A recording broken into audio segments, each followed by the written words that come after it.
kita akan berdoa terlebih dahulu. Bolehkah Ibu Beatrix dari Jeffrey memimpin kita dalam doa, Ibu?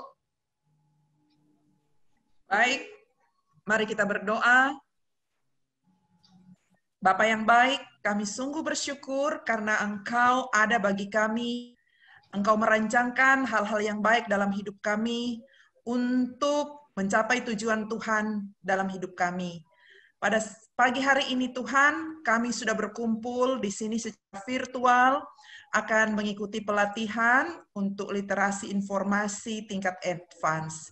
Kami berdoa Tuhan, tolong kami supaya sepanjang hari ini kami boleh mengikutinya dengan baik, dan Pak Dama yang menjadi pembicara kami, Tuhan berikan juga kesehatan, kekuatan, dan hikmat, sehingga dia bisa mentransfer ilmu yang dia miliki kepada kami semua, dan kami boleh terampil di dalam menjalankannya. Kami berdoa supaya semua fasilitas yang kami gunakan, baik itu komputer, laptop, jaringan internet, itu semua boleh berfungsi dengan baik. Terima kasih Bapa, dalam nama Tuhan Yesus kami berdoa. Amin. Amin. Terima kasih Bu Beatrix. Saya serahkan kepada Ibu Titi. Mari Ibu, silahkan. Terima kasih Bu Lenka. Selamat pagi Bapak Ibu semua. Apa kabar nih? Sehat-sehat semua? Sehat. Hari ini kita sehat Bu. Selamat buat Bapak Ibu yang kemarin sudah lulus dari tingkat dasar, kemudian lanjut ke tingkat advance. Kiranya ini menjadi pembelajaran yang sangat luar biasa buat Bapak Ibu ke depannya. Untuk hari ini kita akan mulai dari jam 8.30, sudah lewat 6 menit, sampai nanti jam 10.30 yang akan dipandu oleh narasumber kita yang luar biasa, pakar LI kita, Pak Dama Gustiar Baskoro. Tentunya Bapak Ibu tidak asing lagi dengan Pak Dama, pakar nasional di bidang LI.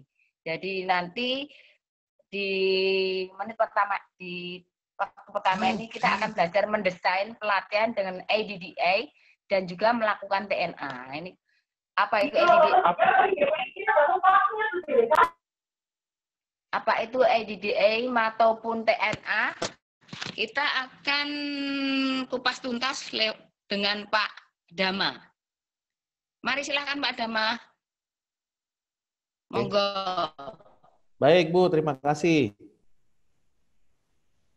Oke, kalau kita mulai aja ya. Ini peserta mungkin belum full kali, ya.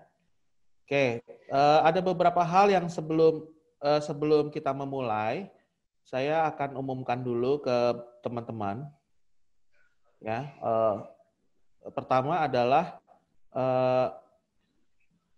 ada sedikit perubahan sesi nanti, ya begitu.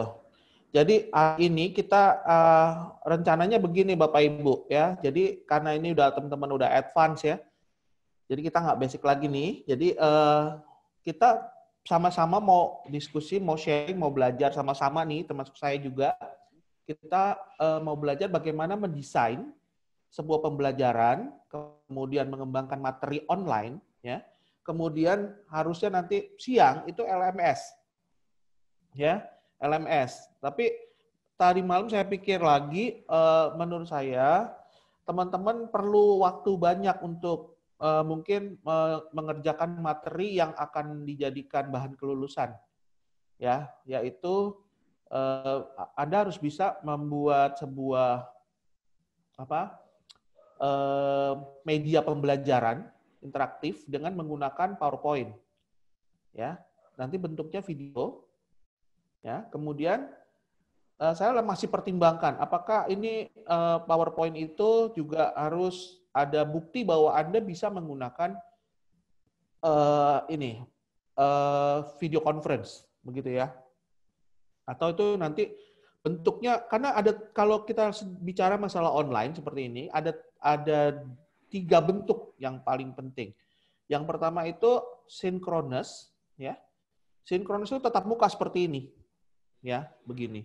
Nah, kemudian asinkronus itu biasanya dipakai LMS, ya, Learning Management System. Nah, kalau sinkronus begini, yang banyak berperan itu adalah video conference application. Nah, tapi ada juga hybrid. yang pakai LMS, tapi juga menggunakan sinkronus gitu. Nah, saya masih yang penting, yang pasti sudah Bapak Ibu harus lakukan besok sebagai tagihan kelulusan adalah membuat sebuah presentasi PowerPoint tapi interaktif untuk pertemuan asinkronusnya, ya. Jadi itu makanya saya pikir karena kalau itu nanti materi saya taruh di besok PowerPoint itu akan terlambat gitu. Nah, malam ini Bapak Ibu bisa punya banyak waktu untuk sudah membuatnya. Karena itu saya tuker LMS di besok. Hari ini kita nanti siang akan belajar PowerPoint-nya. Begitu ya. Oke. Jadi gitu Bapak Ibu. Oke, saya mulai presentasinya. Bahannya Bapak Ibu bisa lihat sudah ada ya di apa yang kemarin sudah diakses? Harusnya udah ada di sana. Ada D4, saya sudah buatkan kemarin. Coba sebentar. Sambil diakses ya, Bapak Ibu. Kemarin dikasih Mas Chandra share itunya. Yani masih punya nggak? Kasih lagi mungkin buat mengakses bahan. Buat bahan ya? Ya, di G Drive.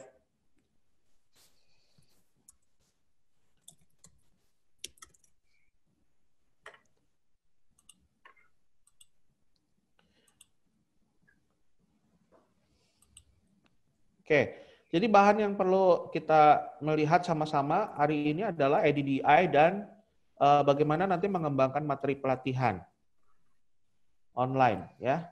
Karena nanti siang kita akan belajar PPT itu biasanya tidak pakai PowerPoint, tidak pakai presentasi materi presentasi, tapi kita langsung praktek aja supaya bisa lebih cepat. Oke, nah sekarang ini sudah saya sediakan di sini. Saya share sebentar ya.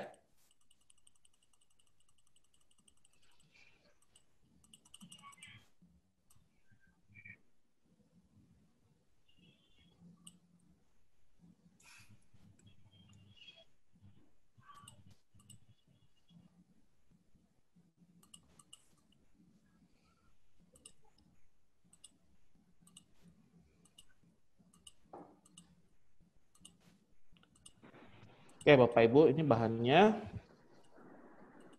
Oke.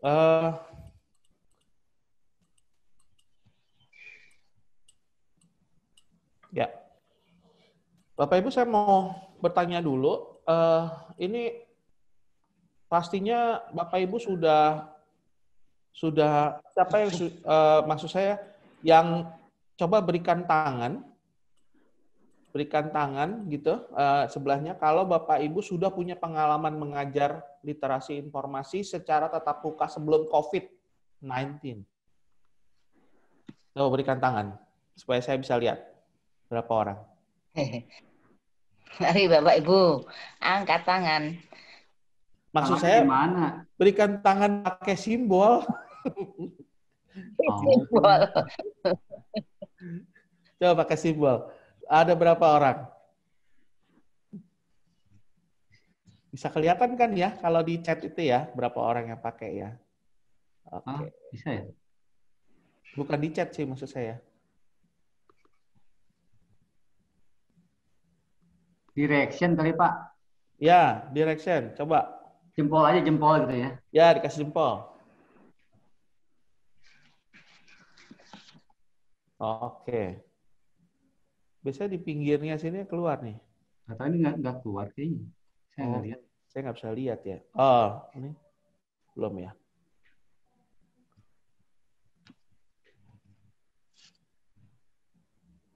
Oke.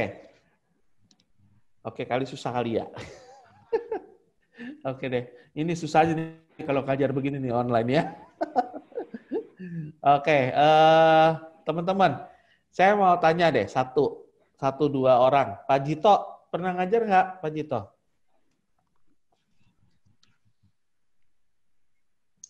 Pernah, Pak. Oh, gitu. Kelas lingkup kecil. Kelas lingkup kecil, Pak? Di sini ada sekolah penginjil, jadi saya bagian multimedianya. Oh, Bapak ngajar apa? Multimedia. Oh, multimedia. Oke. Enggak, yang berkaitan sama literasi informasi? Paling untuk pencarian search engine, terus karena multimedia ini untuk penggunaan di gereja, jadi lebih dominan ke isi worship. Oh, isi worship ya. PowerPoint untuk khotbah, nah seperti itu. Oke. Oke, itu berarti lebih teknis sifatnya ya? Ya, praktek. Praktek ya? Ya. Oke, sip. Pernah nggak? Maksudnya, berarti kalau yang mengenai literasi informasi belum ada ya? Belum. Yang khusus ya? Khusus belum, secara khusus belum. Oke deh, thank you Pak Yito. Pengalamannya Bapak tuh, kalau ngajar kemarin, masalahnya di mana? Perbedaannya, kalau Bapak ngajar online sama ngajar online udah pernah belum? Online baru saya nih Pak, baru kemarin jam istirahat saya pakai 1 jam karena kebetulan waktunya berbarengan begitu kan. Oh gitu. 1 jam lewat Zoom, ya saya hanya menyampaikan pengantarnya saja karena kelasnya baru pertemuan pertama. Oke. Ada nggak perbedaan antara ngajar temu muka sama Zoom? Beda banget. Jadi kalau ketemu muka kita bisa langsung interaksi kan, apalagi di lab komputer gitu. Nah, kita bisa membantu secara langsung. Tapi kalau lewat Zoom terkendala, banyak kendala. Kadang koneksi putus tiba-tiba. Nah, terus penyampaian materi pun ya jelas beda rasanya. Oke, ya terima kasih Pak Jito. Ya. Bu Beatrix sekali Pak Dama juga. Ya, Bu Beatrix ngajar kan, kalau Bu Beatrix. Nah, bisa nggak kasih masukan perbedaannya? Perbedaannya di persiapan materi sih. Kalau kita mengajar secara langsung, ya kita cuma siapkan PowerPoint doang, tidak perlu kita rekam suara, tidak perlu bikin video, paling kita ambil saja video yang sudah ada. Tetapi kalau secara daring, kita harus masukkan suara ke presentasi kita, terus kita bikin dia dalam bentuk video. Setelah itu kita kirimlah di Google Classroom. Nantilah mereka akses di situ. Iya. Oke. Ya, berarti kalau menurut Pak Jito tadi cara interaksinya yang berbeda. Kalau menurut Bu Beatrix tadi saya lihat masalah persiapan materi media pembelajarannya yang agak berbeda dan lebih ribet ya Bu kalau online ya. Okay. Harus kerja 2 kali. Harus kerja 2 kali ya. Oke. Ya, kita mau lihat, makanya dari pengalaman itu, ini sebetulnya baru juga, karena ini desain pembelajaran IDDI yang tadinya saya punya dulu-dulu, kita selalu menulis untuk orientasinya ke pertemuan fisik. Nah, sekarang kita mesti alihkan ke pertemuan yang sifatnya lebih digital atau online, seperti itu, daring. Ya. Nah, coba kita lihat nih, yang kita mau pakai, itu adalah metode yang paling mudah ya untuk membuat atau menyusun atau mengembangkan sebuah kurikulum atau sebuah materi pembelajaran ya berbasis user gitu. Jadi kalau Bapak Ibu semua punya, kan kemarin kita udah belajar tuh bagaimana literasi informasi bagi yang baru lulus ya. Kalau Bapak Ibu yang lain, saya pikir udah banyak yang juga mengembangkan literasi informasi, kemudian mengajar itu sudah. Ya di sini levelnya udah level-level pengajar nih saya lihat nih, harusnya bukan peserta lagi gitu ya. Nah oke. Jadi di situ kita coba, masih bingung kan, kalau saya harus ngajar gimana nyusunnya? Apa yang harus saya susun? Ya, kenapa saya harus tahu EDDI? Kenapa nggak bisa langsung aja saya buat materinya? Udah tanpa desain pembelajaran ini juga saya bisa bikin begitu. Ya. Nah, ada perbedaannya ketika saya survei sebagai penulis buku. Ini saya lagi nyiapin buku yang kedua yaitu Smart Training gitu. Itu ternyata karena saya berkecimpungnya di ranah yang mungkin lebih luas ya.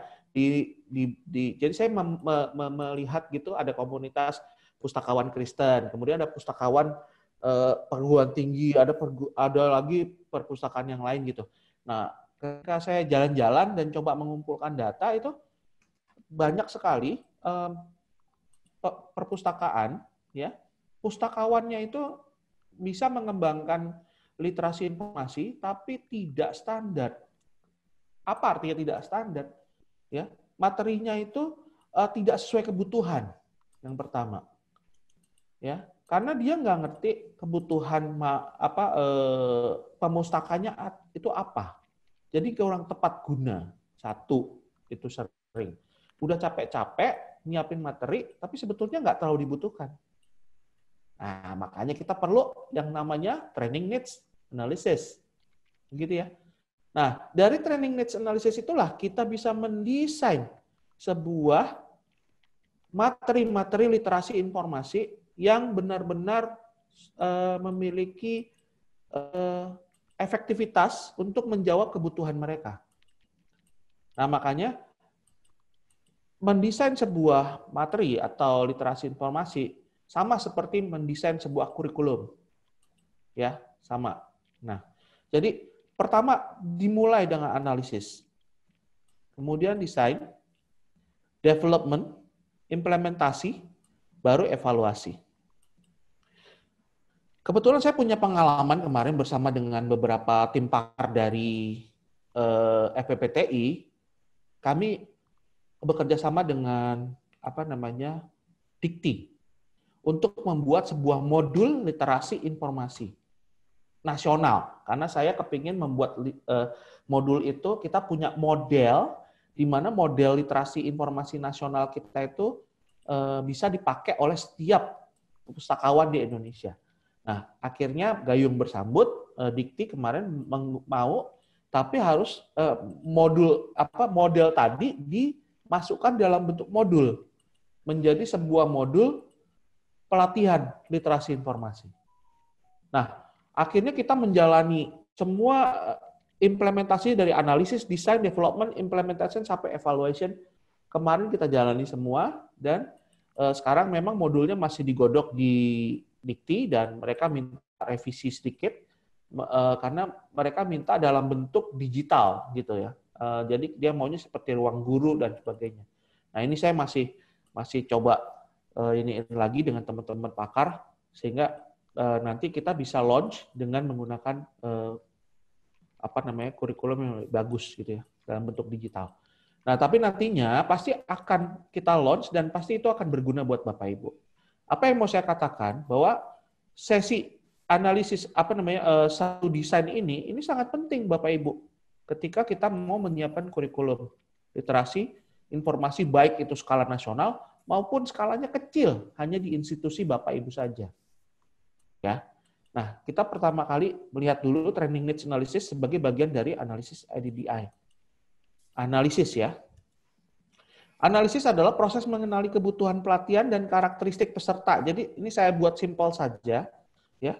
Tidak dengan terminologi yang sangat spesifik dibanding dengan presentasi saya yang sebelumnya. Untuk yang lain ya, waktu itu sangat banyak istilah-istilah yang sifatnya teknis. Oke, jadi simple, di dalam analisis ini apa yang mau dianalisis? Dua, Bapak Ibu, yaitu kebutuhan pelatihan sama karakteristiknya peserta, calon peserta kita. Itu aja dua, ingat ya. Oke.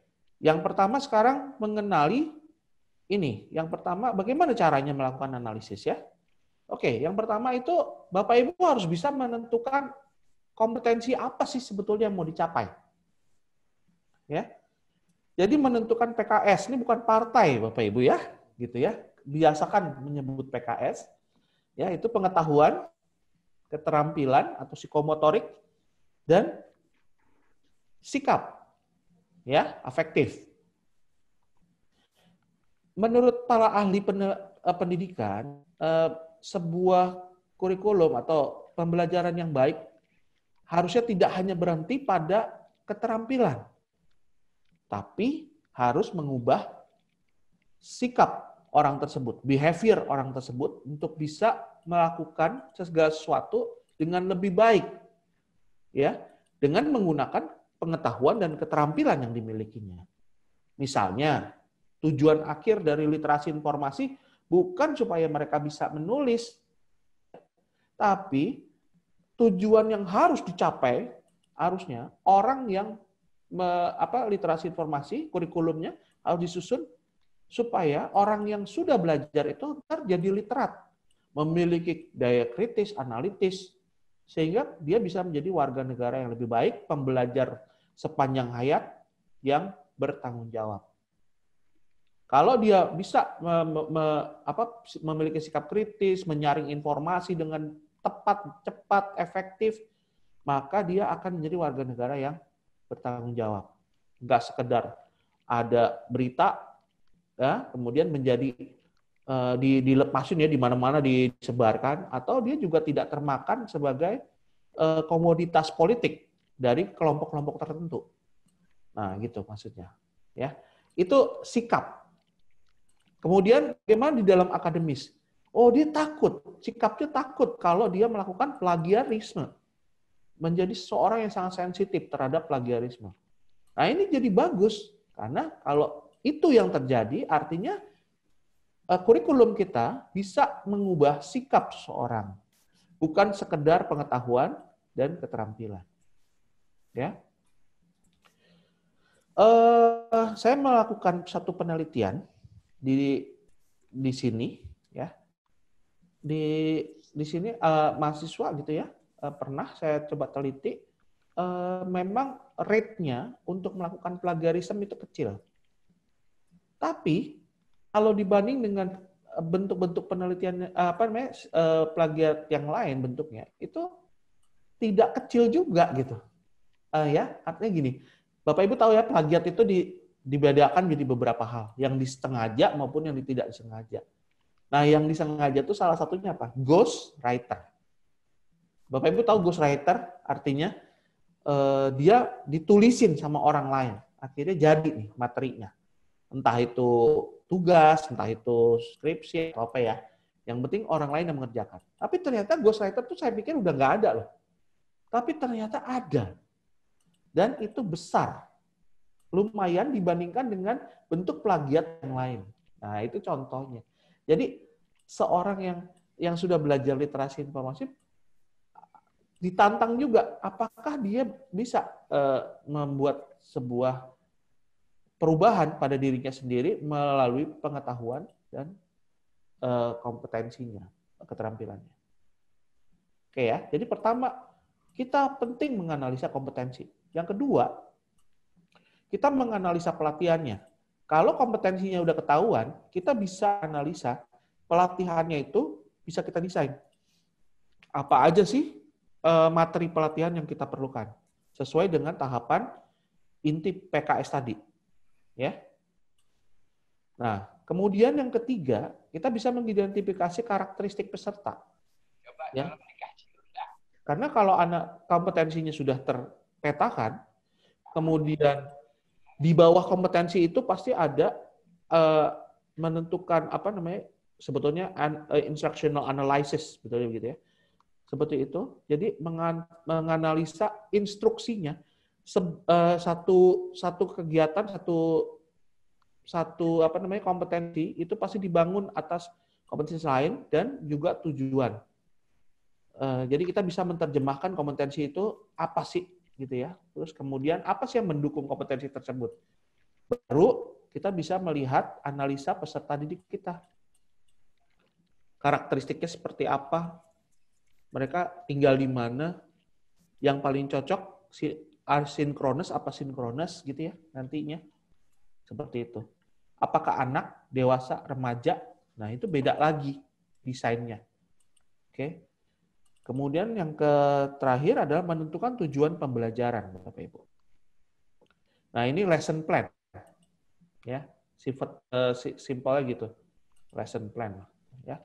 Oke, kita masuk dulu ke masalah training needs analysis. Pelatihan adalah suatu kegiatan dari perusahaan, ya maksudnya institusi lah, yang bermaksud untuk dapat memperbaiki dan mengembangkan sikap. Pertama yang sikap ya. Kemudian tingkah laku, keterampilan, dan pengetahuan dari para karyawan yang sesuai dengan keinginan perusahaan yang bersangkutan. Kalau dalam industri pendidikan, pasti ini semua diganti oleh mahasiswa. Ya, begitu ya. Supaya dia bisa memenuhi kebutuhan standarisasi kelulusan. Begitu. Ya. Nah, kalau kita pustakawan, kita perlu training supaya kita bisa melakukan pekerjaan seperti ini yang diterjemahin ini. Ya. Jadi kalau pertama saya mau tanya, sebetulnya literasi informasi, layanan literasi informasi di universitas itu wajib nggak di perguruan tinggi? Nah, itu dulu. Begitu ya. Wajib atau tidak, Bapak Ibu? Mungkin ada yang mau jawab, boleh Bu? Bu siapa tadi? Siapa tadi yang jawab, boleh?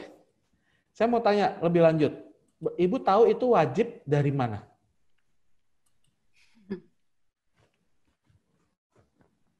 Coba kita ada nggak yang bisa berikan saya satu apa namanya klausul gitu yang mengatakan bahwa layanan literasi informasi itu wajib?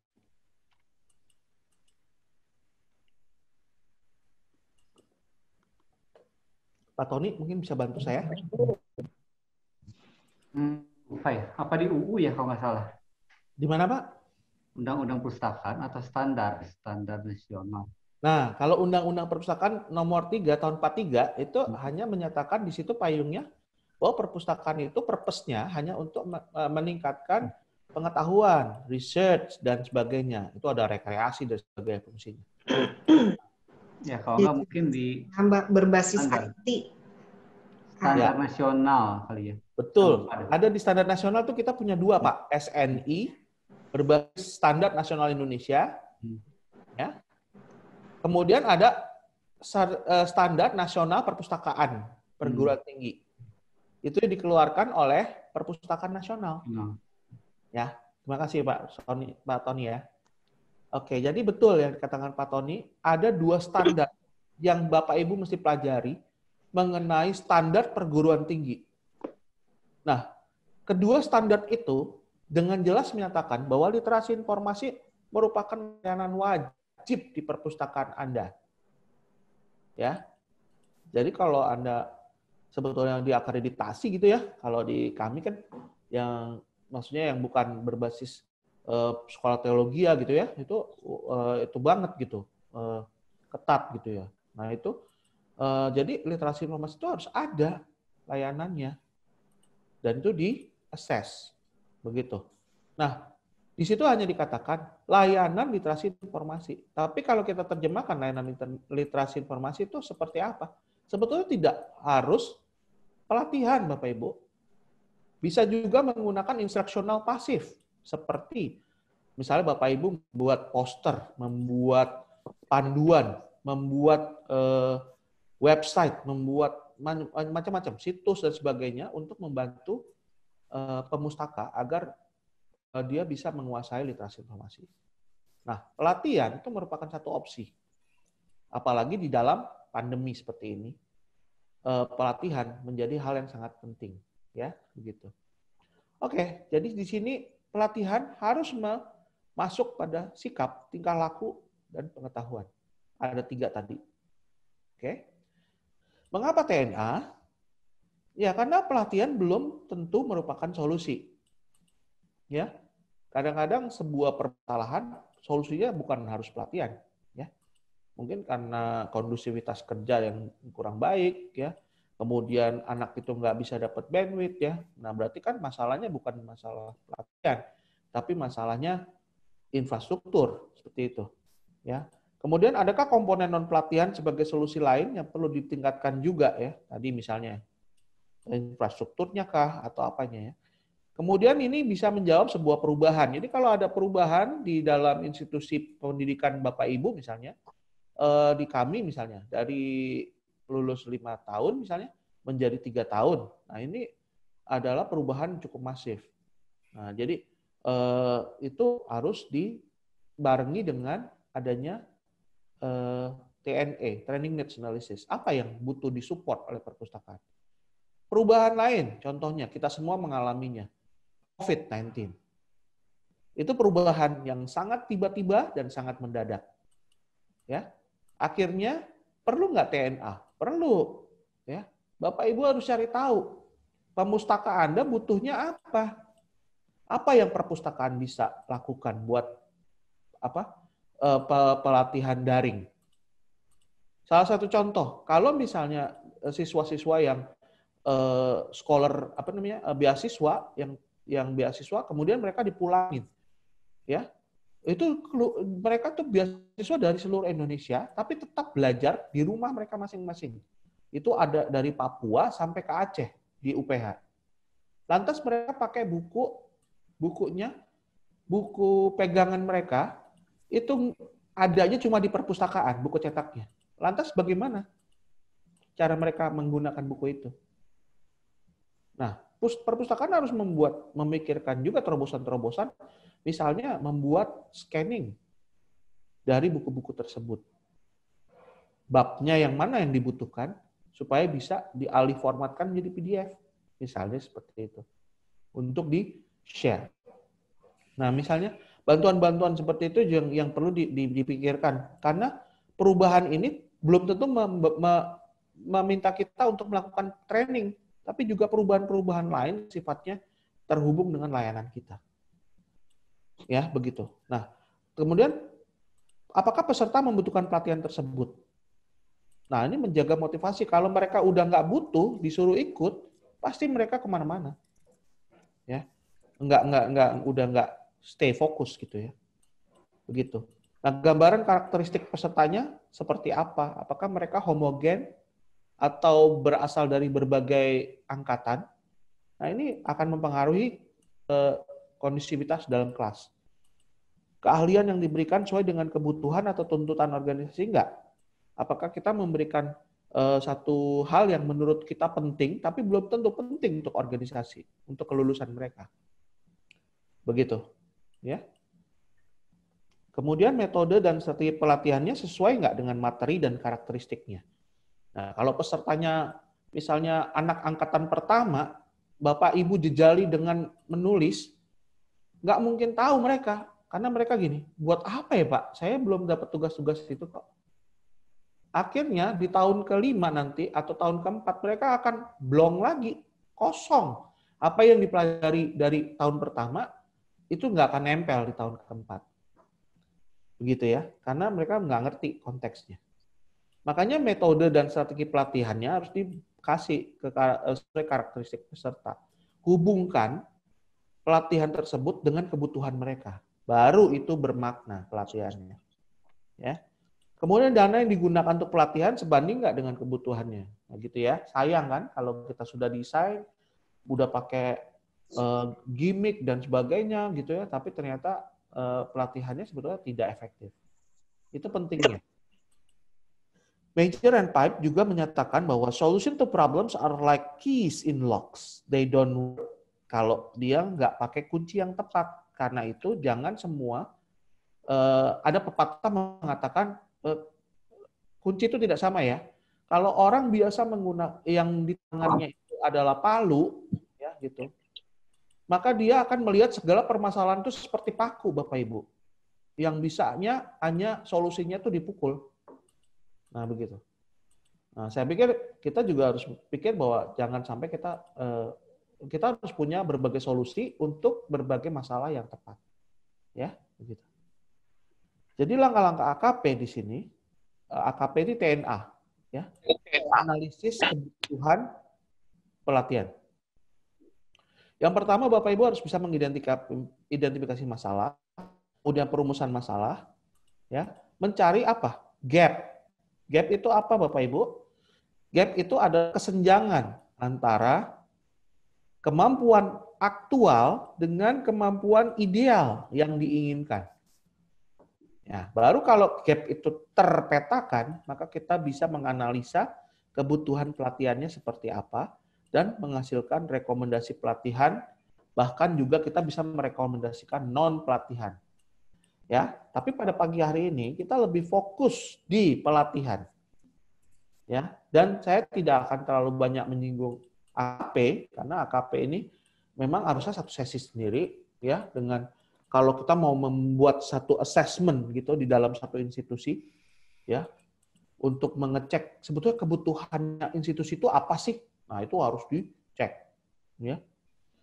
Ya, tapi kalau sekarang kita pakai saja analisisnya untuk menganalisis kalau kita mau ngadain pelatihan literasi informasi di perpustakaan kita, apa sih yang harus kita lakukan? Ya, gitu ya. Pertama, analisis kompetensi tadi ya. Pertama ya, membagi kompetensi menjadi 3 ranah. 3 ranah ini harus Bapak Ibu udah hafal PKS ya. Pengetahuan, keterampilan, dan sikap. Oke. Nah, sekarang setelah kita tahu analisis kompetensi menjadi selalu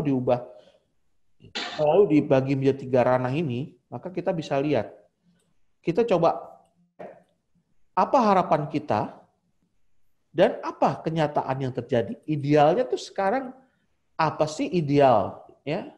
Tapi sebetulnya faktanya seperti apa gitu. Maka kita bisa dapatkan gap. Nah, dari gap itulah yang bisa kita pakai untuk menerjemahkan pelatihan literasi informasi kita harus seperti apa. Contoh, ada pertanyaan gini, ya, analisa kompetensinya. Peserta dapat menunjukkan sikap kepustakawanan yang berliterasi informasi. Oke, Bapak Ibu, dibaca sekali lagi.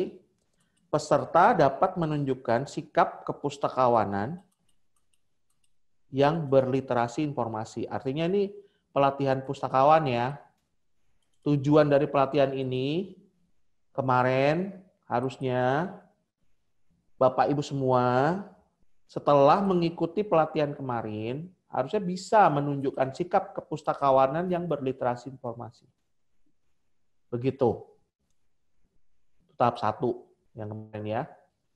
Nah, untuk bisa melihat untuk mencapai ini, Bapak Ibu, waktu ini contohnya nih flashback. Jadi waktu saya mendesain itu gitu ya, kira-kira. Nah, jadi waktu mendesain itu pertama saya bertanya dulu ini, ya. Peserta dapat menunjukkan sikap kepustakawanan dan berliterasi informasi. Nah sekarang saya coba cek kondisi sama yang diminta. Kalau mau buat dosen gini. Punya masalah dengan Turnitin, hubungi EduTech. Yani suaranya. Oke, sekarang coba dengan tadi pustakawan dapat menunjukkan sikap pustakawan yang literat informasi atau tadi berliterasi informasi. Itu harapannya apa sih? Nah, gitu ya. Sekarang harapannya gini. Mampu menggunakan thesaurus untuk mencari sinonim. Dikecil-kecilin nih. Pustakawan udah mampu nih pakai ini. Terus pustakawan mampu menggunakan operator boolean dan sintaks untuk menelusuri sumber informasi. Terus pustakawan mampu menyeleksi sumber informasi menggunakan apa ya, prinsip-prinsip seleksi. Terus pustakawan mampu melakukan analisis bacaan. Mampu melakukan sintesis bacaan. Mampu melakukan publikasi pengetahuan baru menggunakan media publikasi yang bervariasi. Contohnya begitu.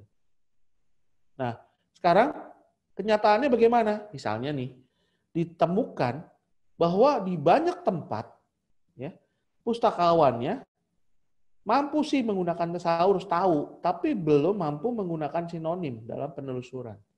Jadi walaupun tahu menggunakan thesaurus, tapi sinonimnya dia nggak tahu kapan harus dipakai dan mana yang sinonim yang relevan dengan kata yang berkaitan. Karena kalau sinonim ini juga ada sinonim yang sangat jauh artinya atau yang mendekati relevan atau yang relevan sekali dengan kata kunci yang dia mau. Nah, dia belum bisa milih tuh sinonimnya. Kemudian baru mampu menggunakan boolean dan sintaks untuk penelusuran sederhana tapi tidak kompleks. Artinya mungkin saja kenyataannya mereka bisa menggunakan and, tapi tidak digabung dengan entitle. Dalam satu kalimat ya, dia menggunakan entitle, and, or, EXT, kemudian apalagi dan sebagainya gitu sampai akhirnya bisa semua dipakai untuk penelitian yang pencarian yang sangat kompleks gitu. Nah, ini misalnya begitu ya. Nah, ini kenyataannya. Belum mampu menyeleksi sumber-sumber AVR dengan benar. Ya. Jadi masih kelepasan tuh. Ada yang belum valid. Belum mampu melakukan analisis dan sintesis bacaan. Dari artikel jurnal apa yang harus di-highlight, kemudian dipindahkan ke dalam tulisan teksnya. Masih sulit menentukan media yang tepat untuk publikasi. Nah, dari harapan di sebelah kiri, poin-poinnya, ini kira-kira kenyataannya seperti ini. Ya. Nah, dari sini kan ketahuan ada gap-nya kan, Bapak Ibu? Ya. Kalau mahasiswa diharapkan mampu menggunakan thesaurus, berarti kenyataannya adalah mampu menggunakan thesaurus namun belum mampu menggunakan sinonim. Berarti perlu apa dong pelatihannya?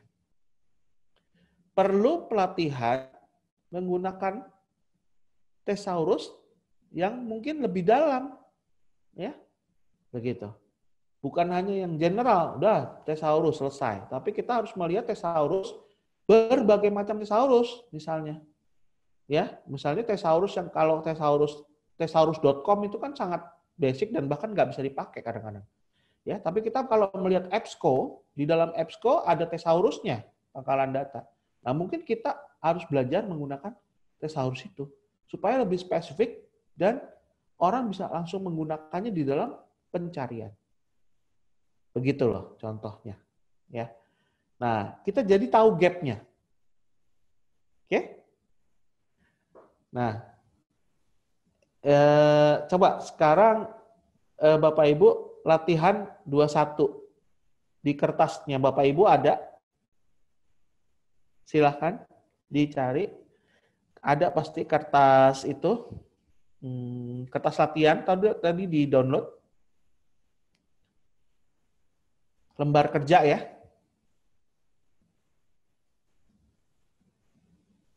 Nah, lembar kerja Bapak Ibu, coba tolong dikerjakan latihan 21. Harapannya apa, kemudian kenyataannya apa, tapi yang kita kaitkan di sini IG-nya atau analisa kompetensi AK ya, di sini AK bukan IG. Kalau IG itu bahasa Inggrisnya instructional goal. Nah, ini di sini AK. AK-nya diganti menjadi plagiarism. Pustakawan yang berwawasan anti plagiarism. Anda coba ketik dulu apa yang Anda harapkan di sini, di bawah AK-nya. Kemudian Anda tulis harapannya apa, tapi kenyataannya yang Anda pikir terjadi apa di lingkungan Anda. Mahasiswa Anda, nah ini langsung aja ke mahasiswa, nggak usah pustakawan. Ya, ini salah nih. Kita langsung aja ke mahasiswa. Karena Anda harus menyiapkan sebuah pelatihan buat mahasiswa. Oke? Silakan, saya kasih waktu 5 menit. Anda buat.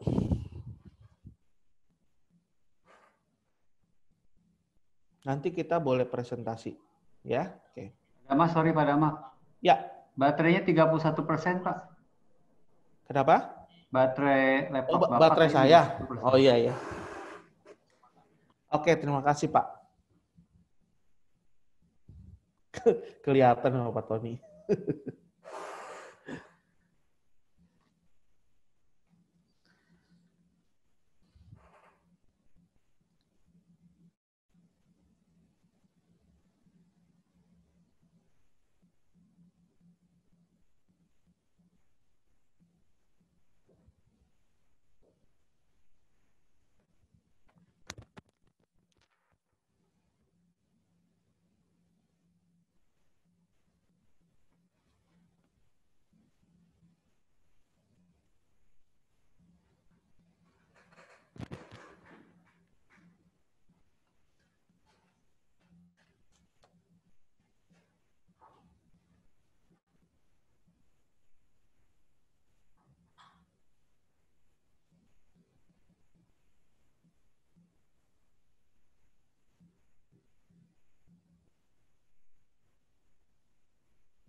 Oke.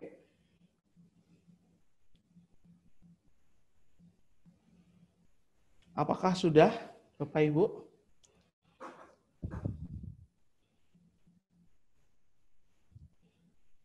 Nah, ini kita bisa sambil ini ya, apa? Diskusi. Mbak Widya, sudah?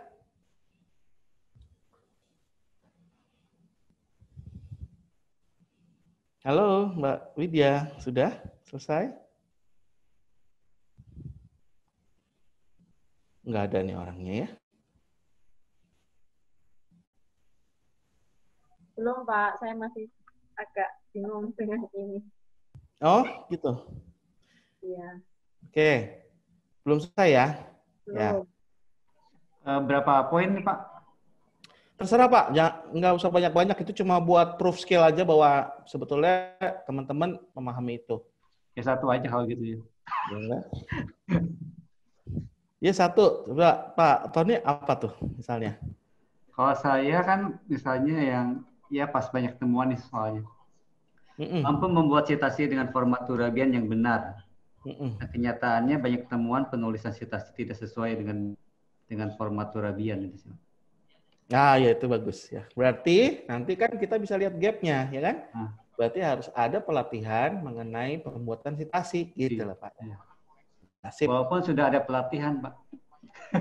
Tapi siapa tahu orang yang tadi Bapak itu belum ikut pelatihannya kan? Nah, atau sekarang bisa dibantu. Jadi kalau dia tidak bikin manual, dia bisa dibantu dengan menggunakan misalnya online misalnya. Alat pembuat citasi online ya. Seperti apa namanya tuh? BibMe gitu ya. Iya. Kayak gitu.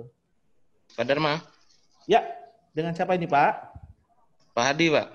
Oh ya Pak Hadi, gimana Pak Hadi? Saya buat di sini bahwa mahasiswa harapan kita mahasiswa bisa menghindari plagiarisme baik sengaja maupun tidak disengaja. Ya. Harapan kita. Tetapi kenyataannya mahasiswa masih kesulitan dalam memparafrase sebuah kutipan, sehingga kutipan itu masih dibaca sebagai sebuah plagiarisme begitu. Baik. Nah, ini nih. Saya mau coba sedikit kasih. Jadi ini dalam membuat ini apa namanya kompetensi ini Pak, ya Pak Hadi ya. Ini kita harus lebih kita tahu nih memappingnya. Jadi tadi itu agak sedikit bercampur Pak. Jadi sebetulnya tujuan akhirnya adalah plagiarisme. Ya, kita mau supaya anak itu memahami plagiarisme. Tapi kan di dalam plagiarisme itu kan ada beberapa tingkah laku, behavior, ya, yang menjadi bagian dari plagiarisme. Misalnya tadi, kalau misalnya kita menentuk di sini di AK-nya adalah, ya, setiap orang yang mengikuti pelatihan akhirnya mampu menjadi mahasiswa yang tidak melakukan plagiarisme gitu ya, atau anti plagiarisme lah gitu ya. Nah, sekarang kita coba pikirkan kalau plagiarisme itu apa aja sih indikatornya? Misalnya satu, dia masih melakukan misalnya pengutipan tanpa sumber, misalnya gitu. Ya, pengutipan tapi nggak ngasih tahu sumbernya. Nah, gitu. Nah, itu harus ditaruh di harapan tadi, Pak. Jadi sifatnya harapan dan kenyataan itu lebih spesifik dari tema besarnya, yaitu anti plagiarismenya. Paham nggak Pak Hadi sampai di sini? Karena kalau Bapak kan tadi masukin di harapannya kan plagiarisme gitu. Tema besarnya plagiarismenya ditaruh di situ. Iya. Nah, itu terlalu general, Pak. Jadi nanti nggak bisa dijadiin mata-mata pelatihan, begitu. Ya, justru nanti ketika Bapak menyusun sebuah pelatihan, misalnya mengenai plagiarisme satu topik, Bapak kan harus tahu topik Bapak itu mau ngomongin apa, pelatihannya.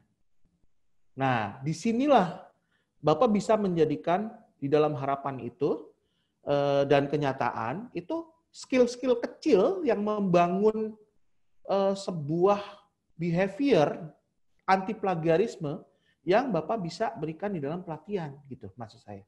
Kalau tadi kayak Pak Tony, misalnya contohnya tadi kan Bapak Tony kan bilangnya memang terakhirnya memang menciptakan mahasiswa tanpa plagiarisme gitu ya.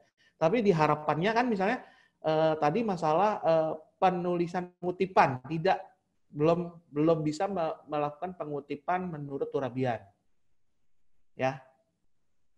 Itu kenyataannya. Padahal harapannya kan mereka bisa melakukan sitasi menurut Turabian dengan baik. Gitu.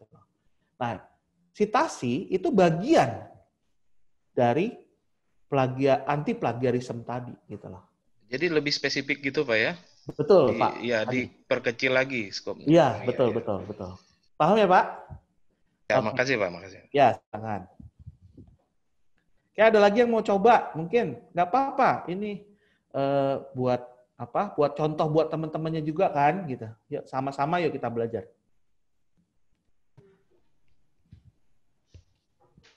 Pak, coba saya ya, Pak.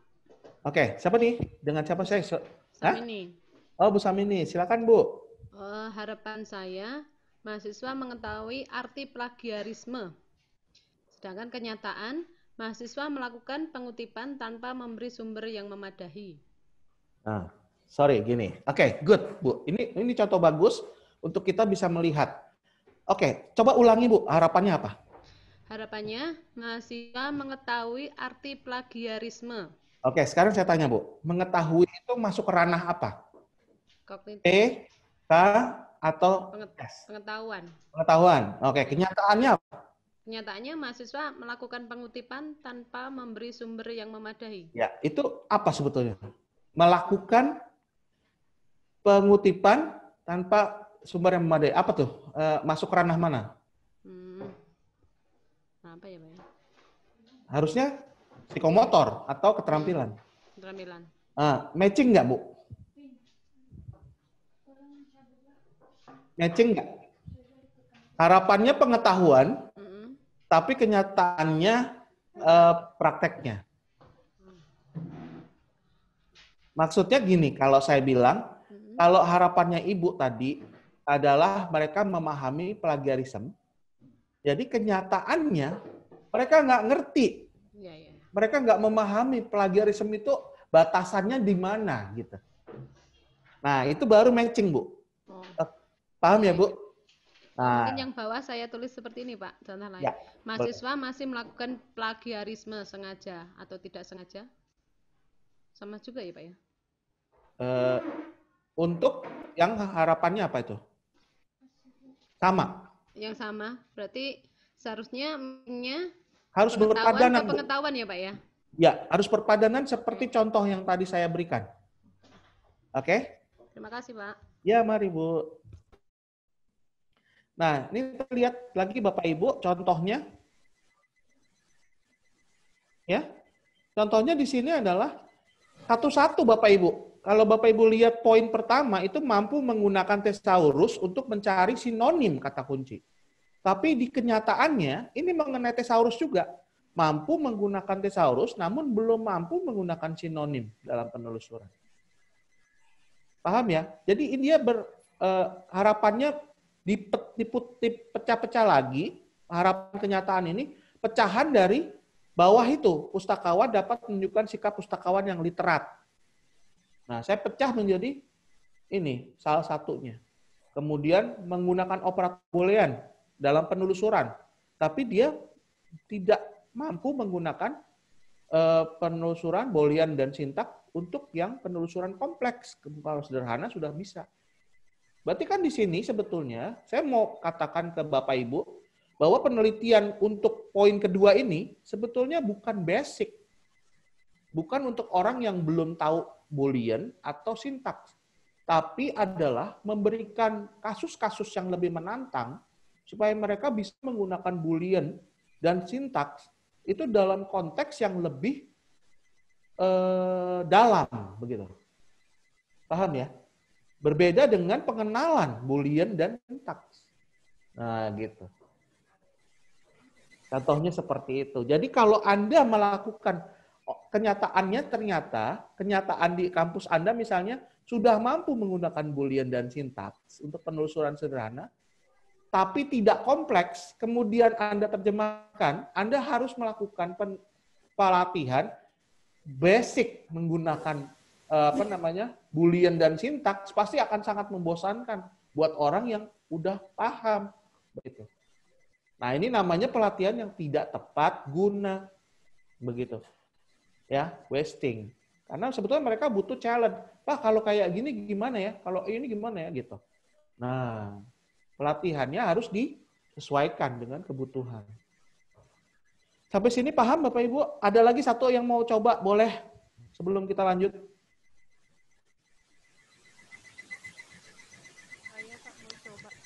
Siapa nih? Ya, saya Pak Dama. Oh, Bu Beatrix, boleh. Ya, harapannya sih mahasiswa mampu membuat parafrase secara tepat. Sedangkan kenyataan mahasiswa belum mampu membuat parafrase secara tepat. Nah, oke Bu, itu udah bagus. Tapi akan lebih bagus kalau Ibu bisa mengidentifikasi ketidaktepatannya di mana. Oke, berarti lebih spesifik. Betul. Jadi ntar Ibu tahu nih, oh pelatihannya untuk supaya begini. Misalnya nih ya, Ibu tadi bilang harapannya membuat parafrase dengan tepat. Ya. Kemudian kalau Ibu bisa lihat lebih spesifik, oke lah harapannya bisa seperti itu tetap, tapi kenyataannya mungkin yang terdeteksi adalah jenis kenapa tidak tepatnya itu dalam hal apa? Misalnya terlalu mirip dengan aslinya. Ya, oke. Nah itu bisa ditulis Bu. Ditulis di situ. Iya. Jadi nanti kelemahan itulah yang akan dijembatani dengan pelatihan. Begitu. Paham ya Bu? Ya. Oke. Oke ya, kita lanjut dulu Bapak Ibu, supaya mungkin bahan kita bisa tercover. Oke, tadi Bapak Ibu sudah bersama-sama, ini mudah sekali ya, membuat identifikasi kompetensi. Analisa kompetensi apa yang mau dicapai. Begitu. Ya, ada yang tergantung, kalau nanti Bapak Ibu sudah mengidentifikasi kompetensinya sangat spesifik, nanti akan itu nanti bisa jadi bagian dari pelatihan di atasnya, ya misalnya begitu. Ya, jadi sebetulnya kalau Bapak Ibu udah punya daftar ini, harapan dan kenyataan ini, Bapak Ibu waktu nyusun materi udah gampang, tinggal lihat aja sini kekurangannya apa, langsung aja ditaruh, ya. Jadi yang perlu Bapak Ibu kasih apa, udah langsung ikutin kenyataan yang kurang apa, oke. Sekarang kita lihat, nih contoh lain, analisa. Nah, kita masuk ke analisa pelatihan, Bapak Ibu. Tadi analisa kompetensi. Ya. Kalau kompetensinya sudah dipetakan, yaitu misalnya nih saya contohkan yang merah ini, ya, analisa ini analisa pelatihan, tapi ini analisa kompetensi dulu ya. Pustakawan dapat menunjukkan sikap literat informasi. Nah, ini mohon dipahami. Ini udah agak sedikit advance ya dari yang tadi. Kalau tadi hanya melihat gap. Ya, gap sehingga Anda putuskan untuk melihat kompetensi apa yang dibutuhkan. Oke. Nah, kira-kira kalau ini keluar jadi satu kompetensi yang dibutuhkan, pustakawan dapat menunjukkan sikap literat informasi, pasti semua semua harapan mengenai literasi informasi di sini jeblok. Ya. Maka itu bisa keluar jadi satu kompetensi utama yang kita mau bikin pelatihannya. Tapi kalau tidak jeblok semuanya, ini nggak mungkin keluarnya kayak begini. Pasti keluarnya satu-satu yang kayak tadi. Misalnya, pustakawan mampu mahasiswa atau peserta gitu ya, pustakawan mampu mengutip dengan benar. Nah ini kompetensinya kecil-kecil. Bagian dari literasi informasi. Tapi kalau sampai udah keluar begini nih, pasti di institusi itu sudah dicek, dianalisa, ternyata semua faktor literasi, semua keterampilan literasi informasinya jeblok. Makanya keluar jadi kompetensi utama yang harus dibuatkan pelatihannya. Paham ya sampai sini? Oke. Karena kalau Bapak Ibu mau lihat nih, analisa pelatihan apa, pustakawan dapat menunjukkan sikap literat informasi. untuk dapat sampai ke kompetensi inti ini yang harus dilakukan dengan pelatihan, Anda harus melakukan urutannya dulu. Pertama, kalau mau jadi pustakawan yang literat informasi, dia harus mampu dulu mengidentifikasi informasi. Kalau dia nggak mampu mengidentifikasi informasi, maka dia tidak bisa menelusur informasi. Kalau dia tidak bisa melakukan penelusuran informasi, maka dia nggak mungkin dapetin informasi, sehingga nggak mungkin nih bisa evaluasi dan seleksi informasi. Nah, kalau mereka udah nggak bisa mengevaluasi dan menyeleksi informasi, artinya mereka tidak akan pernah dapat artikel. Terus bagaimana mereka harus menganalisis? Nah, mereka harus bisa dulu mengevaluasi, menyeleksi, baru dapat artikel jurnal yang sungguh-sungguh valid. AVR, ya, akurat, valid, relevan. Baru mereka bisa mendapatkan, baru mereka membutuhkan apa? Bisa melakukan analisis dan sintesis. Analisis itu maksudnya analisis bacaan, apa saja dari artikel itu yang dianalisis kemudian bisa diambil sebagai, kemarin saya sebutkan ya kepada peserta, sebagai bahan informasi siap pakai. Gitu ya. Untuk dikutip. Nah, baru sintesis adalah menggunakan informasi siap pakai dari setiap artikel tadi di dalam tulisan Anda. Ya. Jadi ini berurutan nih. Nah, kemudian analisis ini baru menghasilkan publikasi informasi atau publikasi pengetahuan baru. Ya. Dan akhirnya kalau dari identifikasi sampai publikasi ini sudah terjadi, maka sebetulnya Anda ya akhirnya memiliki sikap kritis terhadap informasi dan media. Nah, itu hasil akhirnya S. Nah, coba kita lihat di sini. Identifikasi informasi lebih ke pengetahuan. Ya. Kemudian penelusuran informasi itu lebih ke keterampilan. Nah, ini baru evaluasi dan seleksi ini membutuhkan pengetahuan dan keterampilan, ini PK, ini K, kemudian ini S, begitu kira-kira. Nah, ini analisa pelatihan, Bapak Ibu.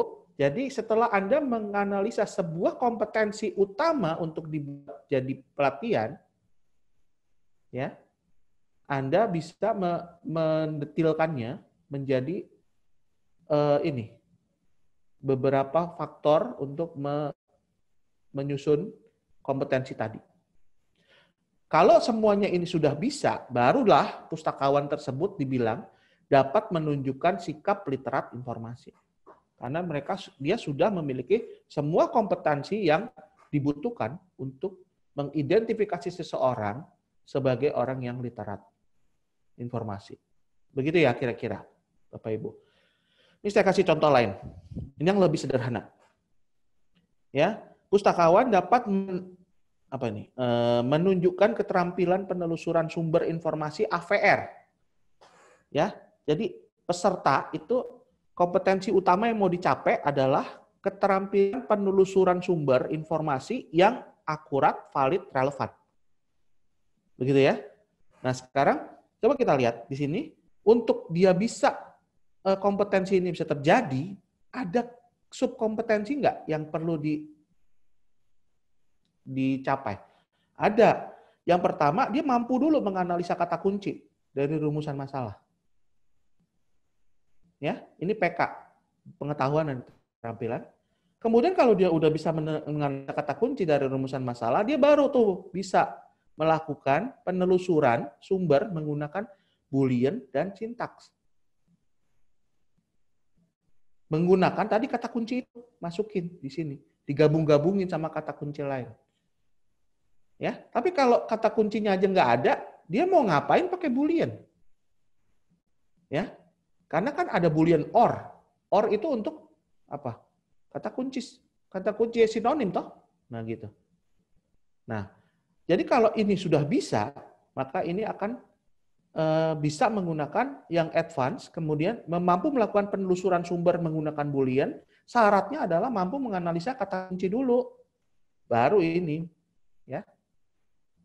Kemudian mampu menunjukkan sikap yang konsisten untuk menggunakan teknik penelusuran cerdas. Jadi setiap kali dia melakukan penelusuran, sekali-sekali dia langsung ngetik kalimat di Google, atau itu namanya tidak konsisten. Sekali-sekali dia pakai boolean, tapi sekali-sekali dia langsung ketik. Sekali-sekali dia ketik lagi sintaks, tapi sekali-sekali dia langsung ketik kalimat. Itu namanya nggak konsisten.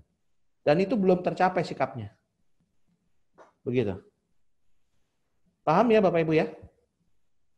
Nah, jadi sekarang kita maju. Makanya tadi nanti kita sesuaikan. Bapak Ibu tulis apa kompetensinya yang tadi. Kemudian kalau terlalu spesifik, itu bisa dibikin. Makanya tadi kan seperti Pak Tony tadi contoh ya. Bawahnya kompetensinya plagiarisme, anti plagiarisme. Yang ditulis Pak Tony satu tadi menggunakan turabian itu hanya satu syarat di sini. Masih ada lain lagi. Ya. Yang bisa menjadi analisa pelatihan kita mengenai plagiarisme. Nah, begitu. Oke. Sekarang Bapak Ibu latihan 2.2. Oke, kompetensinya tadi tulis di sini. Yang Bapak Ibu mau pecahkan. Misalnya tadi plagiarisme. Oke? Atau Bapak Ibu boleh cari kompetensi lain. Terserah. Misalnya mau menggunakan search engine, boleh. Atau menggunakan Mendeley. Atau kemarin karena Mendeley-nya nggak bisa dipakai, menggunakan reference manager Zotero, boleh di sini. Ya. Kemudian coba identifikasi langkah-langkah apa saja yang dibutuhkan untuk membangun kompetensi menggunakan Mendeley tadi. Gitu. Oke, saya berikan waktu 5 menit. Silakan.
Oke, Bapak Ibu, siapa yang mau coba kira-kira?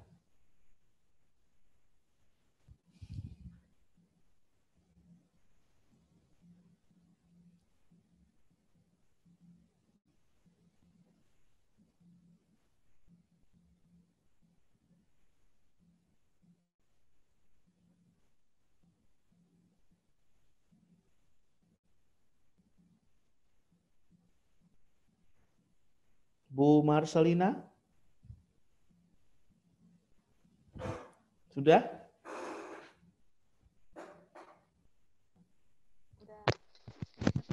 Bagaimana, Bu? Ini kompetensinya Ya. mampu membaca cepat. Oke. Terus cara-caranya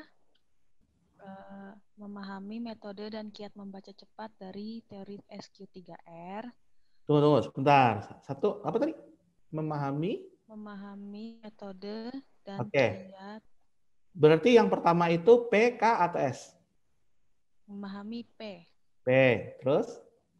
Yang kedua, mampu menentukan ide utama pada tulisan. Itu P, K, atau S? Kayaknya sih K ya. Kompetensi. Itu P dan K ya? P dan Bisa K ya? ya. Oke. Kemudian, 3 apa? Yang 3 masih ini. Masih mencari. 3 mampu belum tahu yang ketiga, Pak. 3 kan tinggal langkahnya aja, mampu ya melakukan review. Iya. Ya kan? Melakukan review tulisan. Ya, misalnya seperti itu. Ya, oke. Makasih ya, Bu. Ya. Nah, itu contoh yang baik ya, begitu. Oke, lanjut. Ada lagi Bapak Ibu yang mau coba?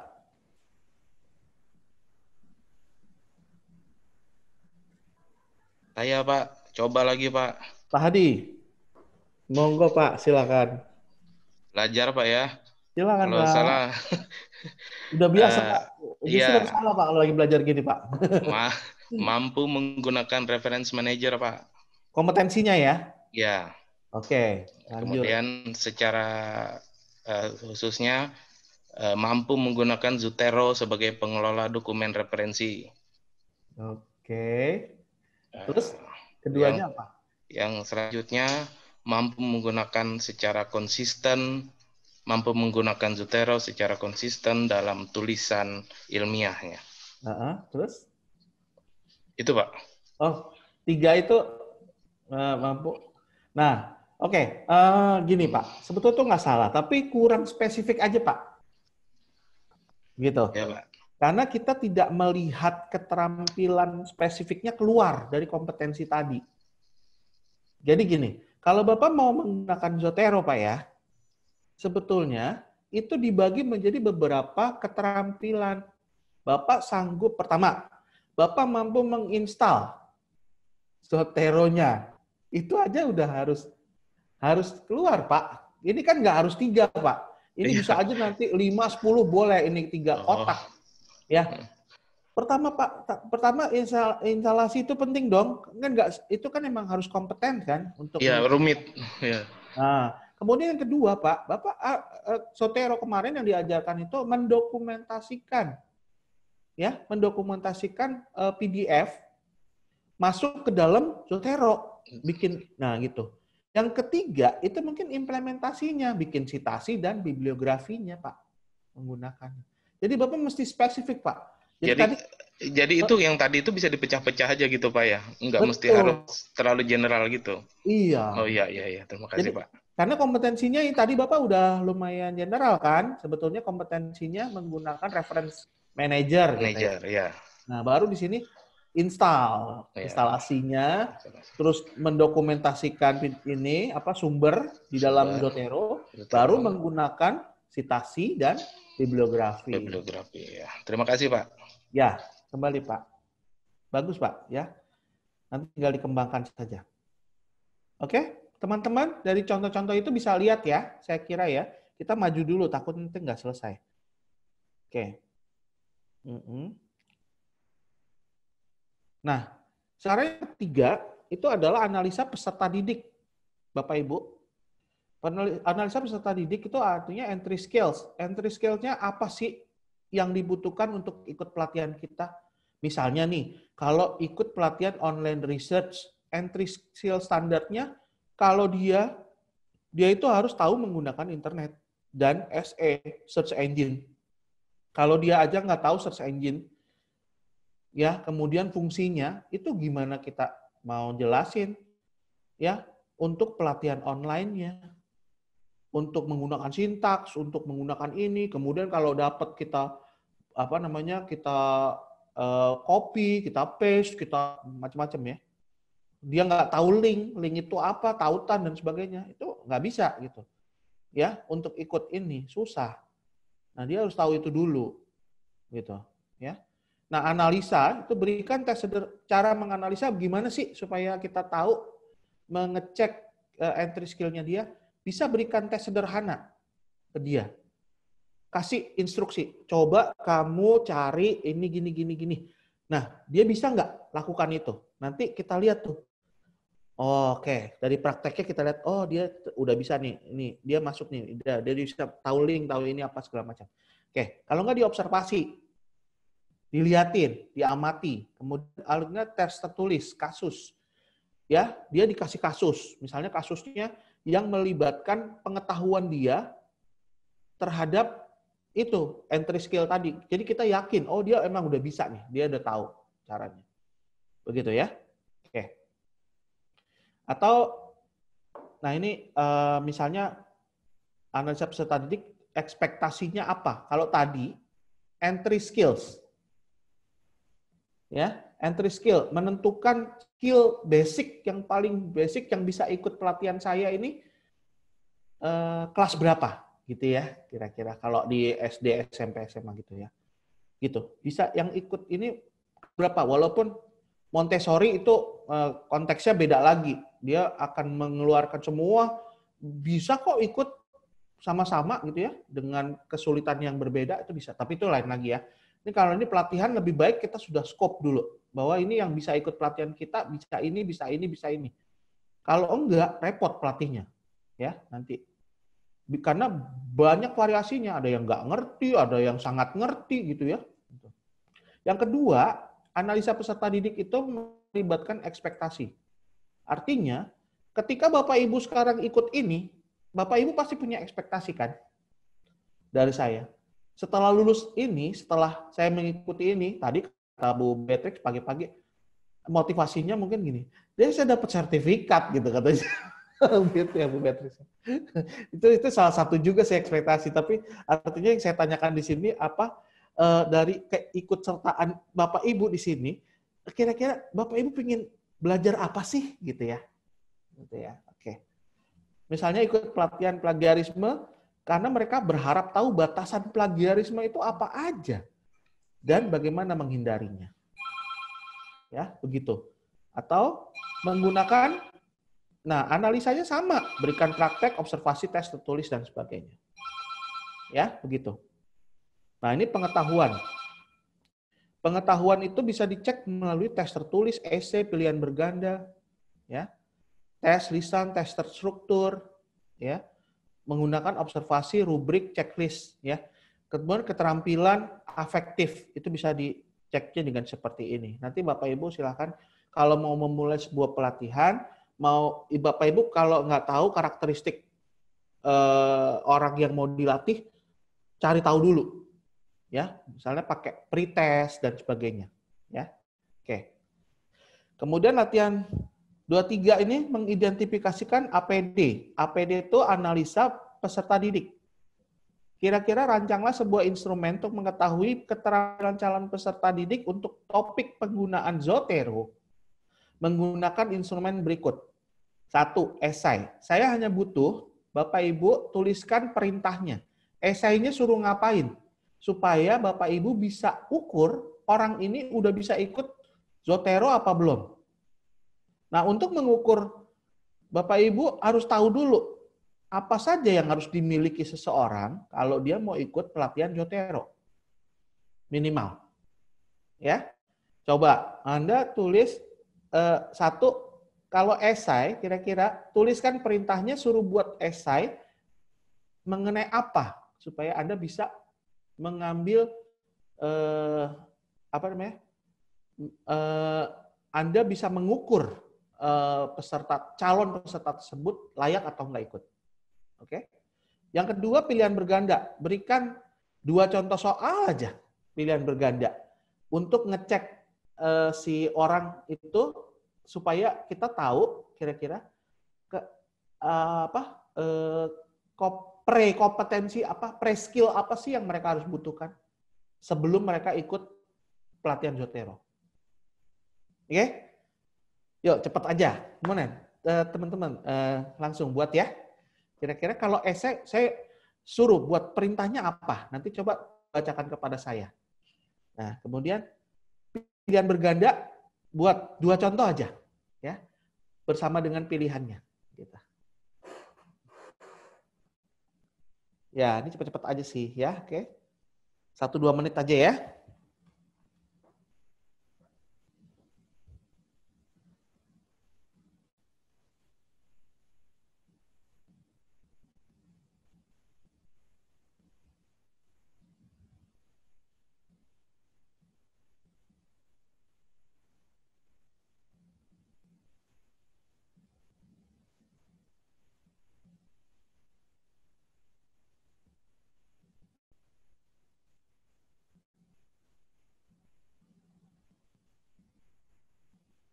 Oke, bisa segera ada yang mau share dulu mengenai yang esai. Kira-kira kalau Anda disuruh ngecek seseorang untuk ikut kelas Anda, terus Anda tugasinnya pakai esai.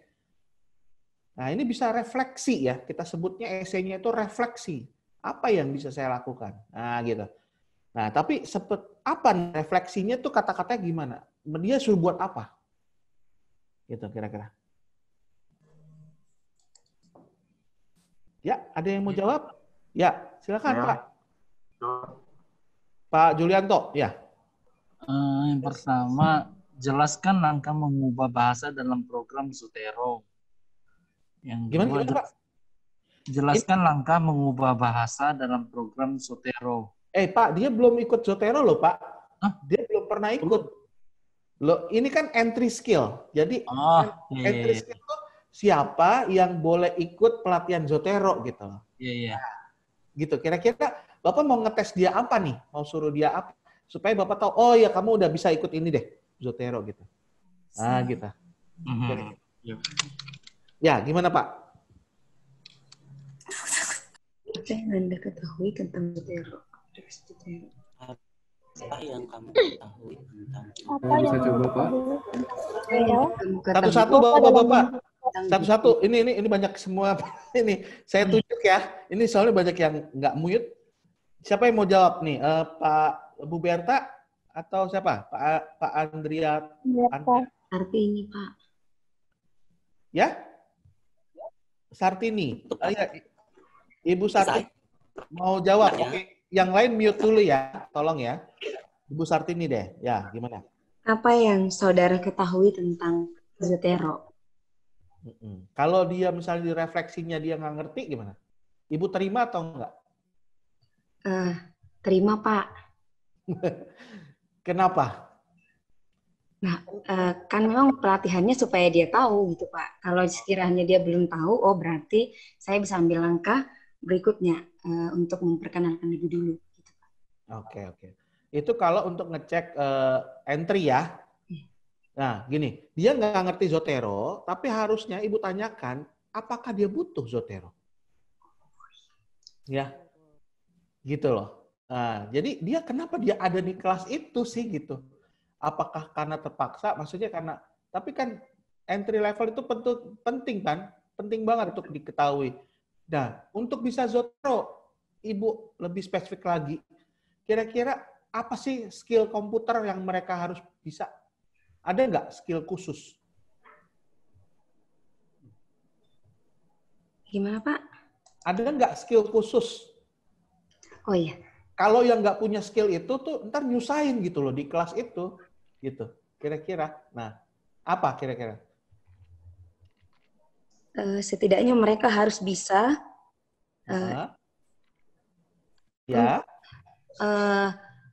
menggunakan mendownload aplikasi ini dulu Pak gitu. Ya, berarti mampu mendownload sebuah aplikasi, ya. Kemudian mengerti cara instalasi, ya kan Bu ya?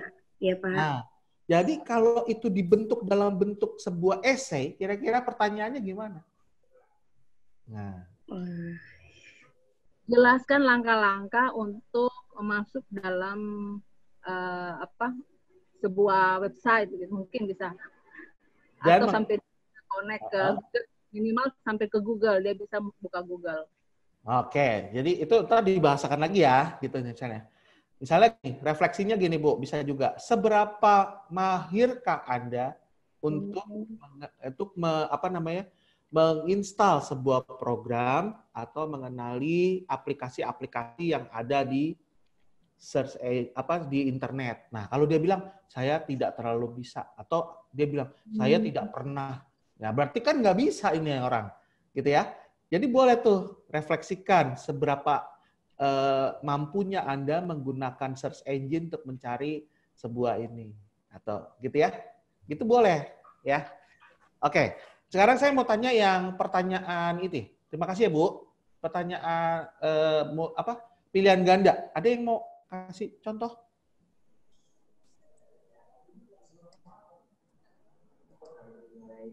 Tadi Pak Julianto masih terbuka tuh mikrofonnya, mau jawab? Justru mau bertanya, Pak. Oh, mau bertanya. Gimana? Iya. Pak, bagaimana dengan mahasiswa yang sebagian besar mahasiswa di sini masih belum tahu tentang komputer, Pak? Karena rata-rata dari daerah timur. Baik. Nah, belum tahu komputer bukan berarti Anda bisa mengeneralisasi semuanya, kan? Gitu. Iya. Artinya Anda perlu tahu bagaimana mereka sendiri persepsinya terhadap skill mereka. Nah, Anda boleh tanya seberapa, makanya spesifik yang Anda maksud tidak bisa pakai komputer itu seperti apa. Gitu. Bahkan untuk menghidupkan dan mematikan aja mereka belum tahu.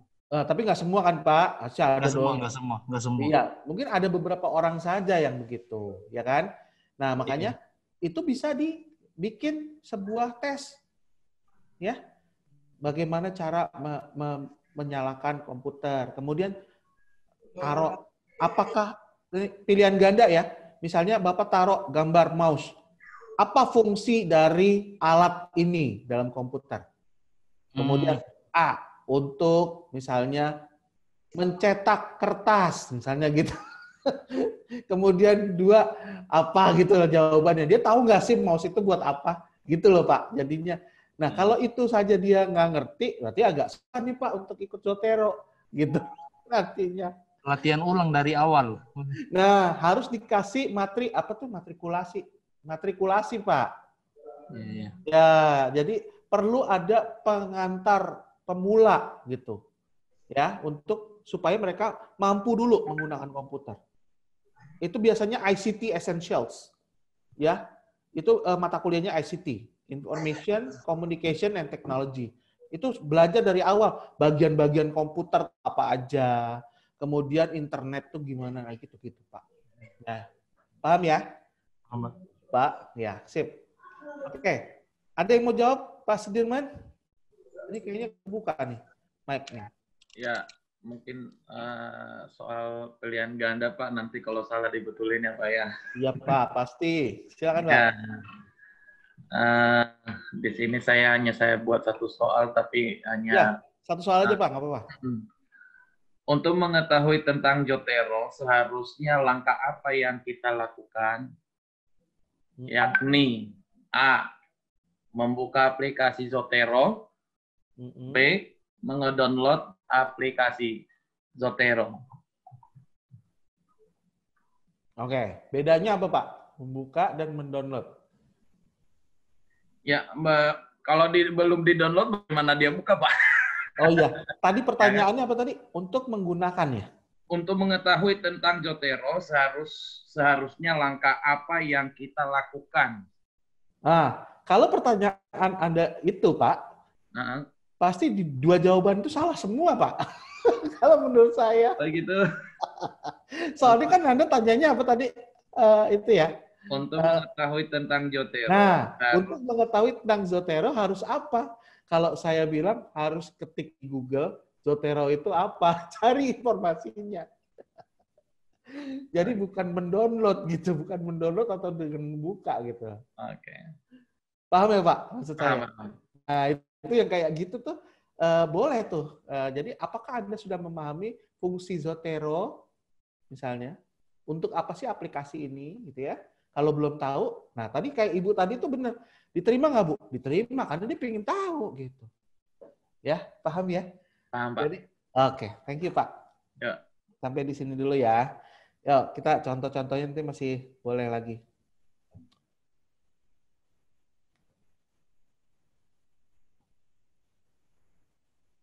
Gimana baliknya nih? Ntar dulu. Oh, ini. Oke, kita lanjut.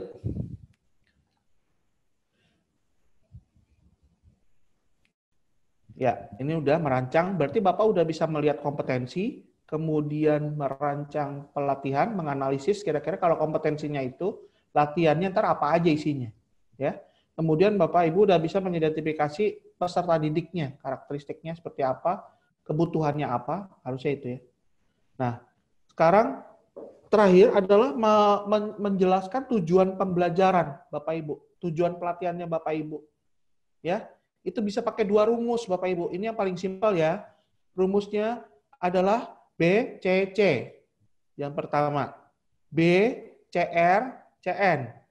CR itu kriteria, CN itu condition, B itu behavior. Ya, itu rumusnya. Jadi kalau Bapak misalnya menugaskan untuk mengetahui apakah pelatihan Bapak itu terakhir Bapak Ibu itu berhasil atau enggak. Coba deh suruh mereka tugasnya mencari 2 artikel dari portal Garuda. Mampu enggak mereka? Nah, artinya Bapak Ibu ingin mengetes keterampilan mereka untuk dapat mencari 2 artikel jurnal menggunakan portal garuda-ristekbrin.go.id. Ya. Nah, tinggal dicek aja, bisa nggak? Nah, tujuan pelatihan itu harus terdiri dari mengandung behavior. Artinya behavior itu adalah keterampilan, ya, keterampilan atau keterampilan yang paling utama di situ untuk dites. Jadi ini mencari gitu ya, atau menelusur, bolehlah, menelusur behaviornya, mampu menelusur dia. Nah yang kedua itu kriterianya, apa yang pada level mereka tuh levelnya sampai di mana? Bisa, misalnya mereka bisa dibatasi, bisa nggak dia kalau levelnya mencari 2. Tapi kalau udah jago mungkin mencari 5 gitu ya. Gitu nanti. Ya, 2 artikel. Kondisinya bagaimana? Dengan menggunakan portal Garuda. Itu tools atau resource yang bisa diberikan kepada si pembelajar dalam menjadi kondisi yang bisa diukur. Ya, jadi sekali lagi saya ulangi, behavior itu adalah keterampilannya, ya. Kemudian kriteria itu ukuran keberhasilannya dalam level tertentu, bisa speed, bisa jumlah, bisa macam-macam ya. Kemudian condition itu menggunakan tools apa, Bapak Ibu, ya. Nah di sini menggunakan portal Garuda. Nah dengan Bapak Ibu bisa membuat tujuan pelatihan seperti ini, Bapak Ibu mudah sekali nanti ngelihat, bisa menilainya, ya apakah tercapai atau enggak. Oke, nah ini ada satu lagi model yang sama saja sederhana, cuma dia bentuknya ABCD, ya. Jadi audience, behavior, condition, degree, ya. Audiensnya siapa? Peserta, pustakawan, mahasiswa, dosen, siapa, ya. Mampu mencari apa? Behaviornya apa? Keterampilannya mencari tadi kan. Conditionnya apa? Portal Garuda, menggunakan alat portal Garuda. Nah, dengan menggunakan alat portal Garuda dia harus bisa mencari berapa artikel, degree, Artinya dia bisa mencari 2 artikel. Begitu. Paham ya Bapak Ibu ya? Ini cara membuat sebuah yang nanti di sesi berikutnya kita akan buat apa namanya? Tujuan instruksional khusus. Ya, tujuan instruksional khusus untuk sebuah kompetensi yang sangat spesifik. Bapak Ibu bisa menggunakan metode BCC atau ABCD. Oke?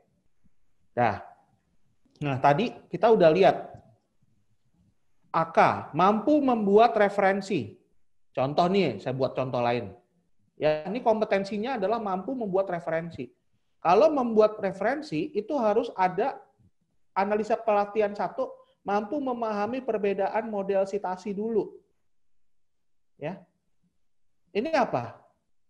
P kan? Mampu memahami dulu. Oh, ternyata ada banyak sitasi. Yang kedua, mampu membuat sitasi teks menurut model yang dia pahami tadi, gitu ya. Mampu membuat sitasi teks. Yang kedua, sitasi teksnya bisa dia generate menjadi daftar pustaka, bibliografi di akhir dari karyanya. Nah, berarti kita bisa bilang dia mampu membuat referensi karena dia mampu memilih satu model sitasi, kemudian dia mampu membuat sitasi dan daftar pustaka menurut model yang dia pakai. Gitu ya. Contoh nih. Ini. Nah, kemudian TP ya tadi tujuan pembelajarannya dia mampu memilih ini behavior satu model sitasi CR yang sesuai untuk bidang sosial CN. TP2 ya. Ini dari mampu membuat sitasi mampu membuat sitasi teks ini dia TP-nya tujuan pembelajarannya mampu membuat sitasi 2 jenis sumber buku artikel jurnal. CR-nya apa? Ini CR-nya adalah buku dan artikel jurnal, 2 jenis sumber yang menggunakan Mendeley. Mendeley itu alatnya, jadi condition-nya. Oke. Nah, yang AP3 mampu membuat daftar pustaka. Ya. Mampu membuat daftar pustaka. Nah, di sini mampu membuat B, referensi 2 jenis sumber yang menggunakan Mendeley. Nah, ini sama. Tapi dia di sini mampu membuat referensi atau daftar pustaka. Kalau di sini mampu membuat sitasi, gitu ya. Oke. Sampai di sini paham pengembangannya Bapak Ibu? Kalau Bapak Ibu membuat TP, tapi untuk AK di atas, itu dinamakan TIU, tujuan instruksional umum pelatihan. Tapi kalau Bapak Ibu menggunakannya sudah dipisah-pisah TP1, TP2, TP3, TP1 itu merupakan tujuan instruksional khusus. Ya.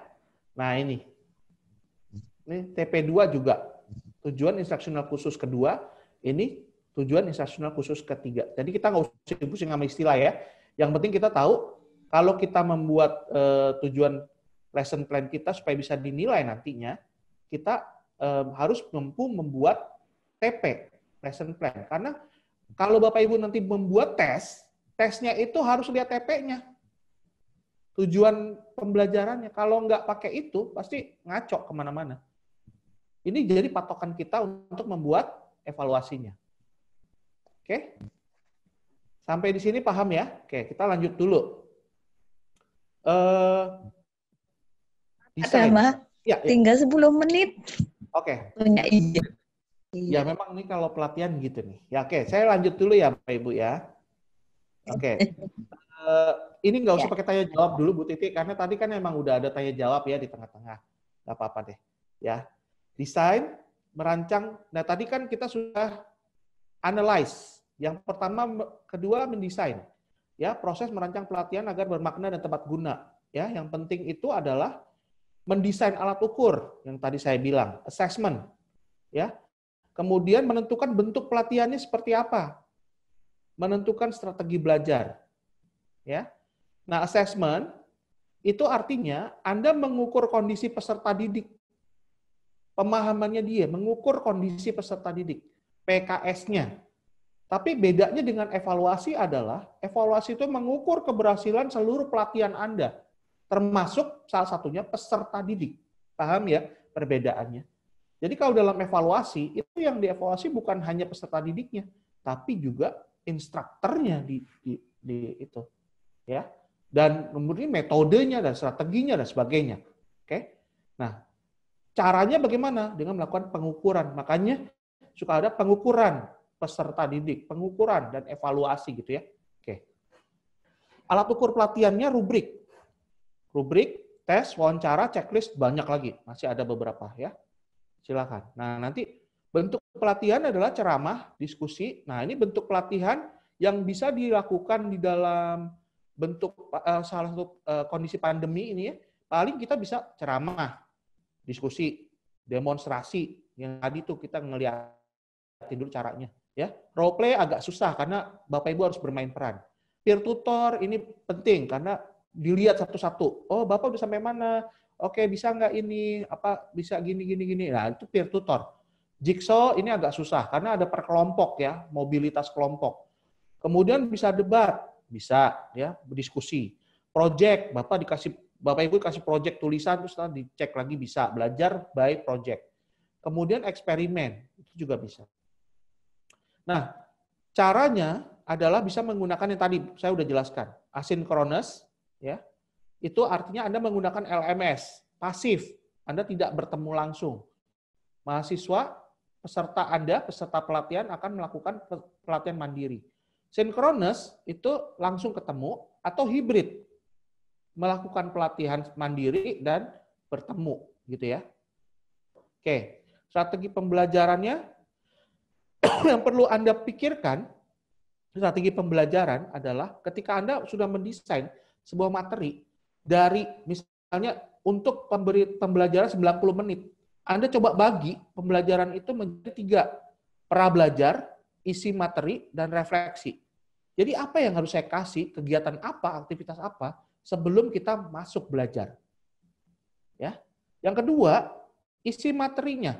Materinya apa nih nanti dalamnya? Bagaimana saya bisa berikan isi materi dengan benar-benar interaktif supaya mereka memahaminya. Ya. Kemudian yang ketiga itu refleksi dan evaluasi yang tadi itu assessment, evaluasi. Bagaimana mereka ngerti nggak setelah saya berikan? Bagaimana cara untuk ngetesnya supaya mereka ngerti atau enggak? Ya. Nah, pra-belajar bisa aja menggunakan Kahoot dan sebagainya gitu ya untuk mengetahui apa sih yang mereka sudah tahu, apa yang belum tahu. Refleksi juga bisa melakukan dengan banyak hal. Dalam kondisinya menggunakan Kahoot pun bisa. Oke. Kemudian develop. Setelah Anda siap dengan semua desain yang tadi, baru Anda implementasikan di dalam bentuk mempersiapkan contoh pelatihan. Nah, ini baru nih ngerjain satu-satu ya. Anda udah bikin dulu satu contoh pembelajaran. Kemudian kalau sudah membuat contoh pembelajaran, Anda boleh mengembangkan materi pelatihan. Ini yang akan kita lihat sesi berikutnya ya nanti. Kemudian Anda kalau sudah jadi ya membuat sebuah kelas uji coba. Kira-kira nih kalau pembelajaran simpel gini saya coba untuk 10 orang aja saya tes gitu. Kira-kira ngerti nggak ya mereka? Hasilnya gimana ya?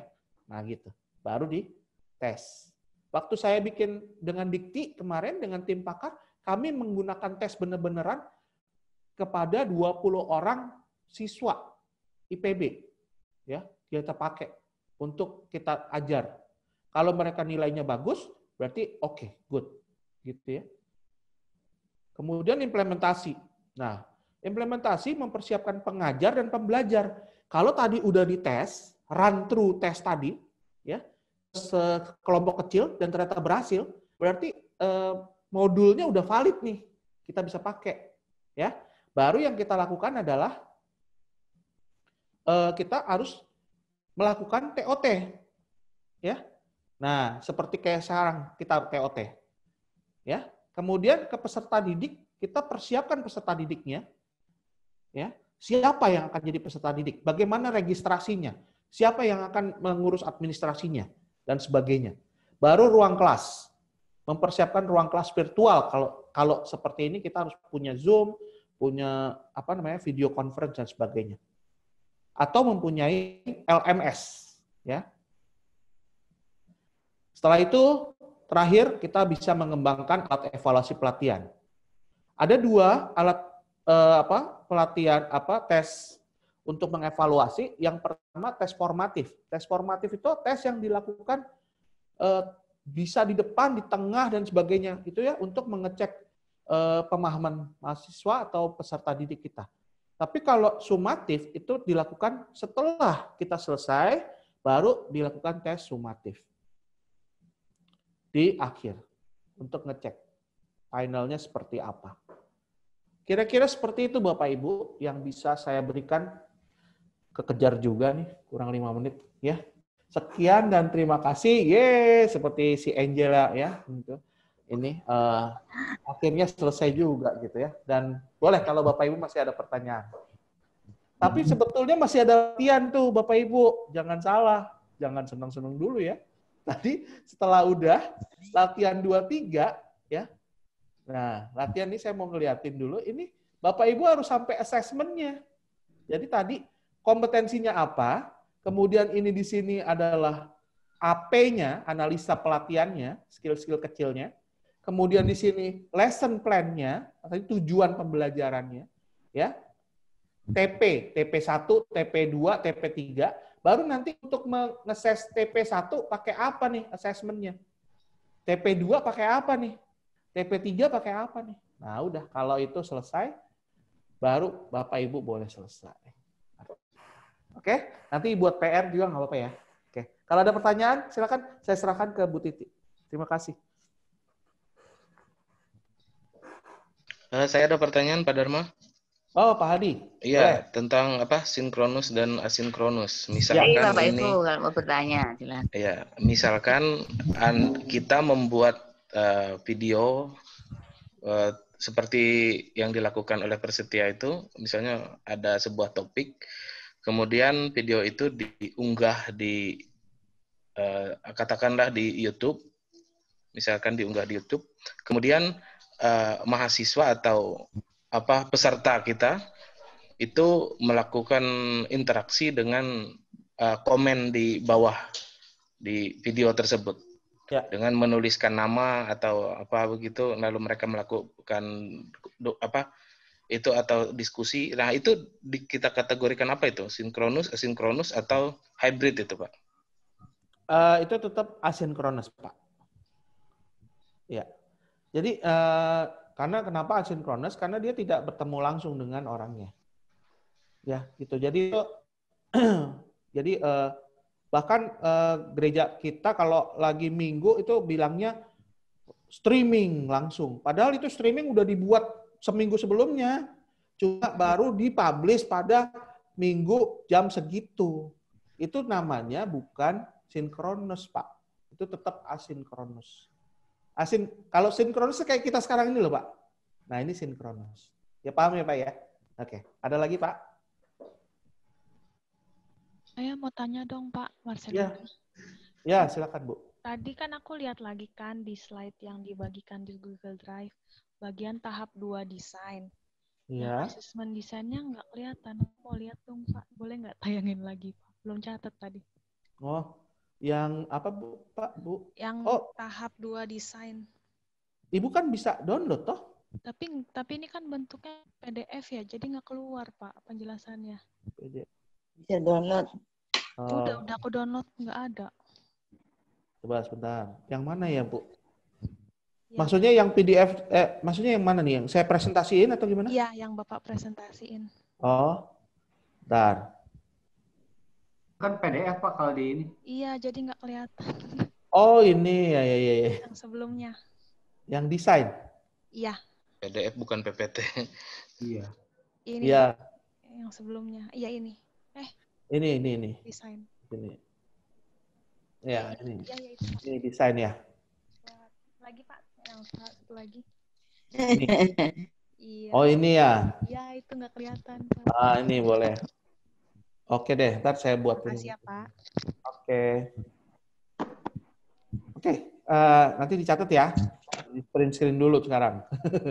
Oke, ada lagi?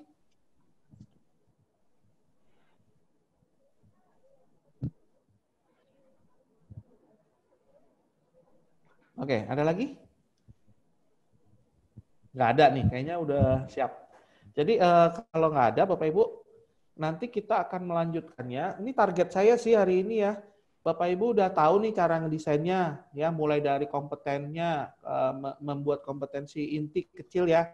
Kemudian tadi kita review, Bapak Ibu bisa melihat apa analisisnya, analisis pelatihannya. Jadi kalau ada kompetensi tersebut itu bisa dicapai dengan skill-skill apa gitu ya.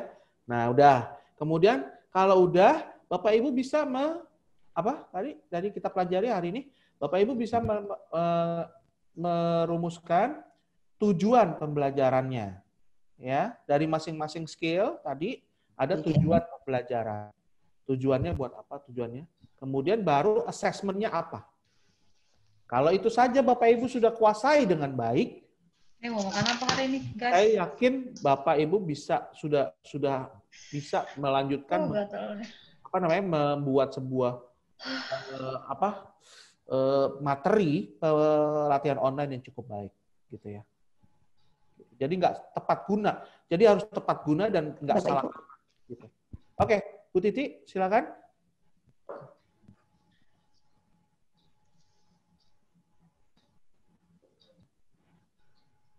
Bu Titi, apakah masih ada yang, kalau enggak kita tutup nih. Foto dulu dong. Mau foto? Dari kemarin nggak jadi foto ya. Terserah bosnya Bu Lenta tuh nanti. Foto kapan tuh? Bu Titi mana nih? Moderator belum mengakhiri loh. Iya, makanya saya nggak berani. Alih kuasa orang lain lagi. Halo Bu Titi. Hampir berkuasa, Bu.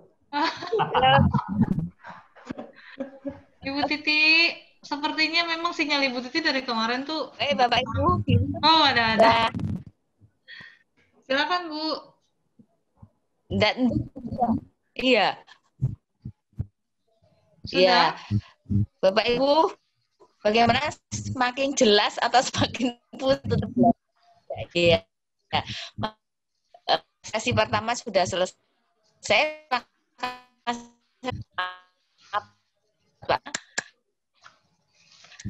Bantu oleh moderator yang lain. Terima kasih. Terima kasih Bu Titi. Walaupun suaranya agak terputus di saya ya, nggak tahu Bapak Ibu yang lain. Terima kasih Pak Dama, Bapak Ibu. Terima kasih semuanya.